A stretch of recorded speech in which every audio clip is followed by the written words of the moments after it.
Sebastian Vettel goes wide and Lewis Hamilton thought there was a gap. Groot schot,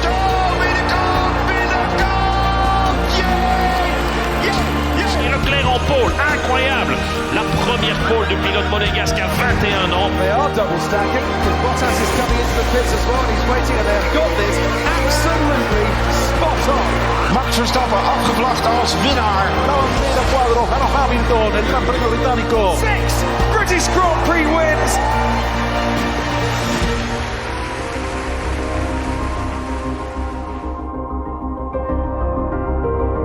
During the 2019 season, Formula One travelled to 21 locations across the globe. And in this sport where every second counts, hundreds of people worked behind the scenes to ensure that the teams were ready to hit the track on time at every circuit. From the first practice in Melbourne in March, all the way through to the checkered flag in Abu Dhabi in December. F1 is one of the most challenging motorsports in the world, and to compete at the highest level, its 10 teams surround themselves with best-in-class facilities at temporary headquarters in 21 different locations. With the help of DHL, more than 1,000 tons of equipment worth millions of dollars is transported across the world to every race, including bodywork, technology, tools, machinery, as well as catering facilities, meeting spaces, and everything needed to broadcast the track action across the globe. Each of the team's temporary headquarters is built from scratch, then broken down, sorted, packed, and stored, ready to be unpacked at a new venue on the other side of the world. So how does one of the largest global sporting events come together to deliver the same thrilling experience to different corners of the world? Planning with the DHL logistics team takes place months before the Australian Grand Prix to make sure that everything and everyone who's part of the Formula One experience is ready for action. 12 of the races take place outside of Europe and are commonly known as flyaways. As such, these trips require specialist expertise from the DHL operations team to create a bespoke solution to provide an efficient and sustainable way of ensuring everything is where it needs to be at the right time. At the start of the season, 5 sets of identical shipping containers leave the UK, destined for the first set of flyaway races. These shipping containers transport around 200 tons of ocean freight that's been classified as non-critical for race performance, which includes jacks, trolleys, and kitchen equipment, as well as items for hospitality areas and the fan zone at the track. Shipping this heavy cargo is a more sustainable way of sending these containers around the world, as the CO2 emissions are much lower than air travel, helping to reduce the carbon footprint of the championship. Each of these ships will sail in a leapfrog pattern across the season, taking its cargo to the next flyaway race. The 5 sets of freight set sail from the UK to Australia, Bahrain, China, Azerbaijan, and Spain.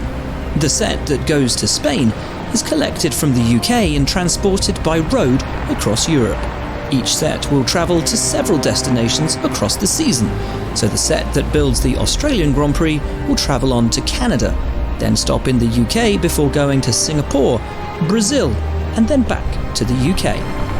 Although the freight is the same, each track provides its own logistical challenges and opportunities to build a memorable race experience for Formula One fans.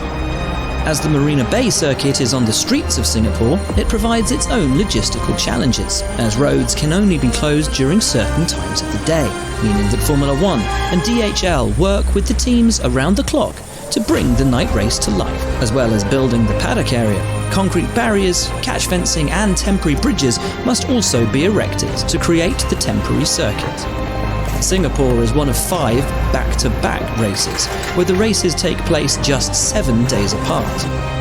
A lot of the equipment in Singapore needs to go to Sochi in Russia, so during the D-Rig, every minute counts.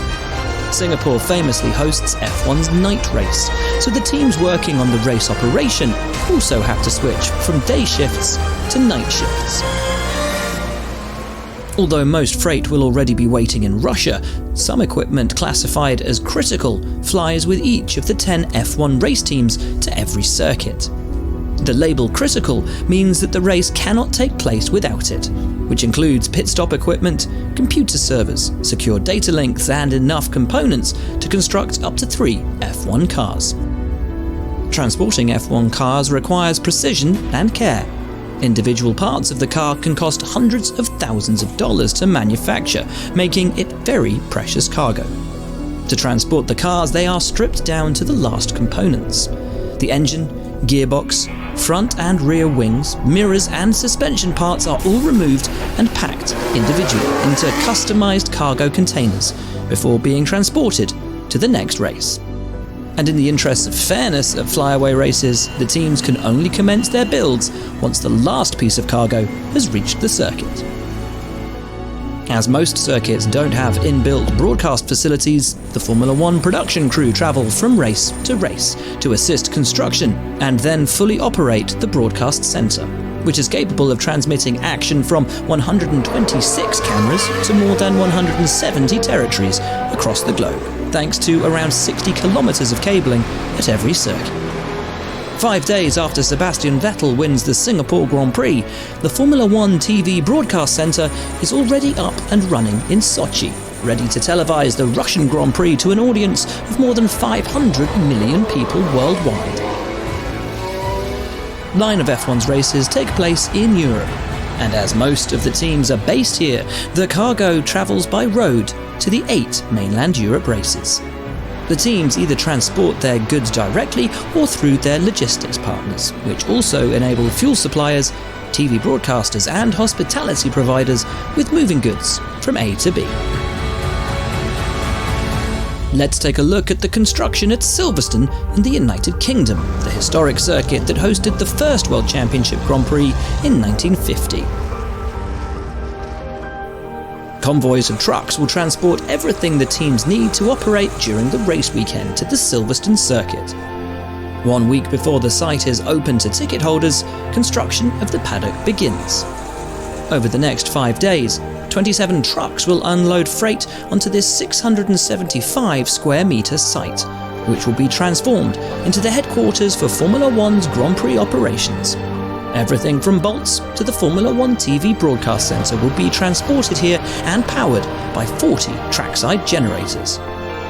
The race teams arrive 3 days later to begin construction of their areas of the paddock, and that's when the magic of the Grand Prix starts to take shape. Whilst the teams construct their pit walls and units, the Formula One team build the fan zone and race hospitality areas to provide fans on site with everything from champagne to show cars as part of the ultimate race day experience. By the Wednesday of race week, the paddock buildings will have taken shape. Some are more than 10 metres high and contain everything required to power, manage and feed the Formula One teams. Now it's time to start unpacking the most precious of cargoes, the Formula One cars. The teams will rebuild the cars and have them fully operational in time for Friday practice.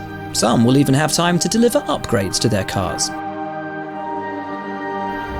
In just 7 weeks, DHL will have helped transport the F1 operations to 5 different locations across Europe, including 2 back-to-back operations. During the most extensive season to date, the tireless work and meticulous planning and collaboration between DHL, F1 and the teams allow for seamless transition of the F1 world to bring the action to fans across the globe.